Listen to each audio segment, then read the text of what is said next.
I rented out my apartment to a friend while I traveled abroad. I came back to find out she'd turned it into a fake wellness business. It was supposed to be simple. I had a 6-week language program abroad, my apartment was going to sit empty, and my friend Julia needed a place to stay. I wasn't even charging her. Just asked that she water the plant by the window, and not let the sourdough starter in the fridge die. She made it sound like she needed quiet. She just quit her job in marketing to reconnect with her inner path, whatever that meant. Told me she was doing a trauma healing certification online and wanted a calm space to focus. She literally said, "I just need silence and a tea kettle. I'll leave no trace." So I left her the key, some fresh towels, a few house rules scribbled on paper, and I left. The first 3 weeks were fine. She texted me once to ask where I kept the vacuum. Another time to say my apartment had great energy. I didn't think much of it. I was busy learning Spanish, living on pastries and instant coffee, and only checking email every few days. Week 4, I got a message from my downstairs neighbor, a nice older woman who babysat her grandkids on weekends. She asked if I was opening a business out of my unit. I laughed and said no. She said back a thumbs up and nothing else. Weird, but whatever. A few days later, someone else, a guy from the building next door I only vaguely knew, DM'd me on Instagram. "Hey, just wanted to say the meditation class you hosted was amazing. Your voice is incredibly grounding." I didn't respond. I assumed it was a mistake. Maybe he meant someone else. Then another message, this time from my landlord. He wanted to clarify the nature of ongoing activities in my unit, said he'd been contacted by another tenant about scheduled gatherings. That's the phrase he used. Scheduled gatherings. I started to panic. I texted Julia, asking what was going on. No response. I called. Straight to voicemail. I cut my trip short. Booked the earliest flight home. Took a cab straight from the airport. It was raining, I was jet-lagged, and I had no idea what I was walking into. When I opened the door to my own apartment, it didn't feel like mine. There was a smell, like incense and bleach. The lights were dimmed, and all my normal furniture had been rearranged. My coffee table was gone. My bookshelf was pushed against the wall. In the center of the room, where my dining table used to be, there was a round rug with crystals arranged in a spiral on top of it. My kitchen counter had 3 neatly folded stacks of towels. On the fridge was a printed schedule labeled Sacred Somatics, Appointment Log, Week of May 6th. There were names. Real names. I walked into my own bedroom and found a massage table set up, where my bed should be. My mattress had been shoved against the wall. My yoga mat, the one I barely used, was rolled out in front of it, with a bowl of lavender water placed on top. I stood there trying to decide if I was having a breakdown or a hallucination. Then I opened my closet. Gone. Half my clothes were missing, stuffed into storage boxes and pushed under the desk. In their place were 2 white robes, a basket of individually wrapped sage bundles, and a clipboard titled, Client Consent Plus Liability Release, Not for Medical Claims. My name was printed at the top. I opened my laptop. Typed her name into Instagram. Found it instantly. At Sacred Return. Space. Over 4,000 followers. Dozens of posts. Photos of my apartment, captioned with things like, "Welcoming another divine soul to the healing temple today. Gratitude to this space for holding so much release." In one video, she was sitting cross-legged on my living room floor, gently guiding someone through a vocal body vibration ceremony. I recognized the rug under her. I bought it from IKEA. Another reel showed her lighting candles in my kitchen and saying, "This is the beginning of deep womb rebalancing." The comment section was full of heart emojis and, "I need to book." I scrolled and couldn't stop.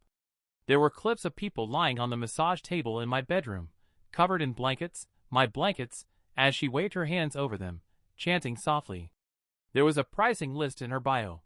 $111 for full body energetic realignment. $144 for grief expulsion breath journey. $22 to sit in the room and absorb frequency. I sat down on the floor. Same floor where she'd apparently done 5 Divine drop-in sessions. That week, my apartment wasn't just borrowed.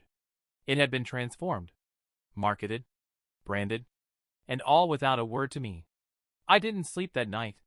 I just sat there in the half-dark, scrolling through her account, trying to count how many strangers had been in my apartment while I was gone. There were too many to keep track. Each post was a new angle. My curtains, my shelves, my mirror. Sometimes she'd added a filter to make the walls look more beige. Softer energy, apparently, but I knew what I was seeing. One caption. When clients step into this space, they feel held, seen, and fully supported in a sacred container of transformation. She wrote that about my living room, where I used to eat cereal and watch Netflix. The link in her bio led to a page titled, The Sacred Return Studio. It wasn't just an Instagram gimmick, it was a full website. There was a booking portal, a calendar of sessions, a PayPal donation button, a fake LLC name I'd never heard of, and under the About section, located in a private sanctuary space curated with trauma-informed intention. Address provided upon booking. My address? My home. That private sanctuary? That was the second-floor walk-up with a leaky faucet and a broken AC unit. She was running a fake wellness business out of my apartment. I opened every cabinet. Half of my dishes were replaced with ceramic bowls filled with dried petals and herbs. My blender was gone, replaced with a copper cup labeled Sacred Cacao Vessel. There were used candles melted into my mugs. In the bathroom, glass jars of ritual ash, essential oils I'd never bought. A sign taped to the mirror that said, You are the medicine. I opened the medicine cabinet and found 8 small bottles with no labels. Later I found a notepad that said, Microdose chart. I didn't even want to know what was in them. The guest book hit hardest. She had one. A physical one. A small hardcover notebook with a sticker that said, Energy leaves traces. People had signed it. Real people. Writing things like, Felt my grief leave through my fingertips. Thank you for creating this portal. The transmission was intense. I saw my past lives. I'll be sending my sister. She needs this healing. Page after page. No one questioned anything. No one asked where her credentials were. They just walked in, paid cash or Venmo'd her under some weird handle like it's Sacred Shift 333, and laid down in my bedroom. I opened her email. She'd stayed logged in on my iPad. I know I shouldn't have looked, but I did. Invoices. Dozens. Most for $100 to $200. Some for private clients. Others for group work. She'd made over $3,000 in 6 weeks that I could track. No permits. No licenses. No consent forms filed with any legal entity. Just spiritual jargon and candles. I found emails from clients asking to reserve the same room next time. One said, I hope the owner doesn't come back early, lol. That one stuck. Because they knew. She told them it wasn't hers. And still, no one cared. I tried calling her again. She picked up on the 3rd ring. Sounded breathless. Acted surprised I was home early. Said, Oh my God, did I forget to text you? I didn't answer. She asked if everything was okay.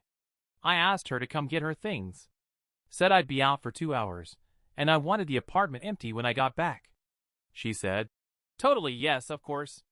I walked to the cafe across the street and sat facing the door. She never came. 2 hours passed. Then 3. I walked back. Nothing had changed. Everything was still in place. Crystals, massage table, guest book. So I started bagging it.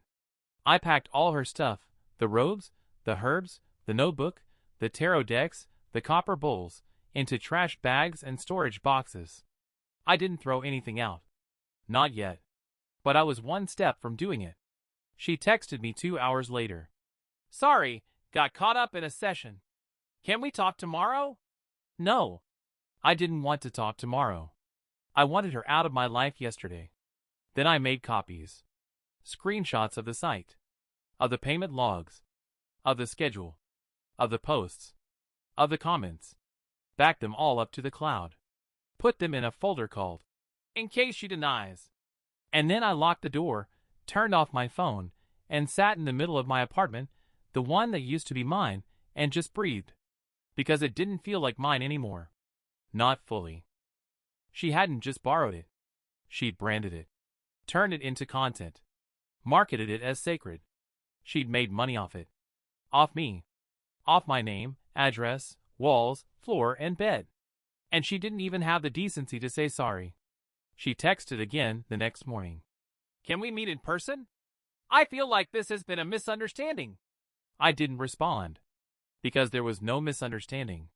She moved into my place and turned it into a business. She invited strangers into my home, let them lie on my bed, put their hands on my walls, burned God knows what in my kitchen, and made thousands of dollars off it, all without asking. This wasn't confusion. It was calculation. She thought I wouldn't come back early. She thought she'd wipe it clean before I noticed. She thought I was stupid enough to forgive it just because she smiled and used words like energy realignment. No. I started with the landlord. Sent him a file of screenshots. Photos of the sessions. Booking pages with my address blurred in the background. The sacred studio, listings. A PDF with all the PayPal invoices linked to her public business email. Then I called him. He was quiet for a long time. When he spoke, his voice was cold. He said it violated every term of the lease. Said multiple tenants had already complained. Said he'd suspected something but hadn't wanted to accuse me, because I'd never caused problems. He asked if I wanted to file an official statement. I said yes. I told him I'd be putting new locks on the door by the end of the day. Next were the clients. The ones who'd left reviews on her site, or commented on her posts, or tagged her in healing selfies. I didn't rage. Didn't threaten. I wrote one message and copy-pasted it to each one. "Hi. I'm the legal tenant and owner of the space advertised as Sacred Return Studio. This apartment was never licensed or permitted for business use. I was out of the country during your session. Julia did not have permission to operate anything out of my home. If you were charged for a service, I recommend contacting your payment platform to report unauthorized commercial activity. All records have been forwarded to property management." Most people didn't respond. A few did. One apologized. One said, "I had a weird feeling about her anyway." Another said, "I thought the vibe felt off." Someone else wrote, "Wow, that's so messed up." That was enough. Then I downloaded everything she posted, every reel, every story highlight, every caption, and filed a copyright claim. Because those were my walls, my shelves, my space. She took my home and made it content. So I filed. Within 48 hours, her account was gone. Deactivated or banned. I don't know which. Her website redirected to a blank page. Her business email bounced. And I didn't hear from her again. Until 2 weeks later. She came to my door. She knocked. I didn't answer. She slid a letter under the door. Handwritten. It said, "I'm sorry you misunderstood my intentions. I was trying to build something beautiful. You didn't need to destroy it. The money I made was going to go into getting my own space eventually. I never meant to hurt you. If you ever want to talk, I'm open." At the bottom was a pressed flower taped to the page. I threw it out. Not because I was angry. Not because I wanted revenge. But because I didn't want even that, even a paper she touched in my space. She didn't get to frame this as a communication breakdown. It wasn't about talking. It was about taking. I replaced my mattress. Bought new sheets. Scrubbed everything. Walls, knobs, door handles, fridge, bathroom tile. Airing out the energy didn't require sage. Just bleach. I installed a camera at the door. I kept the guest book. Not as proof. Just as a reminder. Because I know how it happens now. How someone smiles, asks for just a month, says they're healing, and suddenly you're waking up in a place that doesn't feel like yours anymore. I'm not angry. I'm not hurt. I'm just finished. She's gone. The rugs are gone. The fake business is gone. And I'm still here. Back in my apartment. Door locked. Phone off. And nobody calls me doctor anymore.